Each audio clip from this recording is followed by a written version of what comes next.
നിയമപ്രശ്നം വരുന്നത് നമ്മുടെ അറിവില്ലായ്മയും നമ്മളത് മനസ്സിലാക്കാനും പഠിക്കാനും തയ്യാറാവാത്തതുകൊണ്ടാണ്. ടീറ്റോക്കിൽ ഇന്ന് എന്നോടൊപ്പം അതിഥിയായിട്ടുള്ളത് നിയമവിദഗ്ധൻ അഡ്വക്കേറ്റ് ഹക്കീം ഒറ്റപ്പാലമാണ്.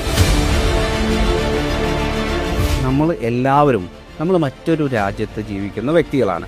അപ്പോൾ അവിടുത്തെ നിയമങ്ങളെക്കുറിച്ച് ബേസിക് കാര്യങ്ങൾ അറിയാൻ വേണ്ടി നമ്മൾ ശ്രമിക്കണം. ഒരുപാട് നിരപരാധികൾ ഒരുപാട് ഭാരിച്ച എമൗണ്ടുമായി ബന്ധപ്പെട്ട് ട്രാവൽ ബാൻ വന്ന് അറസ്റ്റ് വാറണ്ട് വന്ന് അവിടെ നിന്നുമൊക്കെ കടം വാങ്ങിച്ച് അത് തീർത്ത അവസ്ഥ ഉണ്ടായിട്ടുണ്ട്. ഒരു മനുഷ്യനായ ഒരു വ്യക്തി എന്തെങ്കിലും സാഹചര്യത്താൽ ഒരു പ്രശ്നത്തിൽപ്പെട്ട് നമ്മളെ സമീപിക്കുമ്പോൾ നമ്മൾ അവരെ മറ്റൊരു ചുറ്റിയെടുത്ത് അവരുടെ തലക്കടിക്കുന്ന പണി പാടില്ല. നമ്മൾ അവരെ സഹായിക്കാനുള്ള മനസ്സുണ്ടെങ്കിൽ അങ്ങനെ സഹായിക്കാൻ വേണ്ടി ചെയ്യുന്ന ഒരു സർവീസാണിത്. നിങ്ങൾക്ക് ആര് ആത്മാർത്ഥമായി ഇൻഫർമേഷൻ തരുന്നുവോ, നിങ്ങൾക്ക് ആര് വിശ്വസിക്കുന്നുവോ, നിങ്ങൾ അവരെ ഏൽപ്പിക്കുക. ചെയ്യുമ്പോൾ ആധികാരികത ഉള്ളവരെ ഏർപ്പെടുക.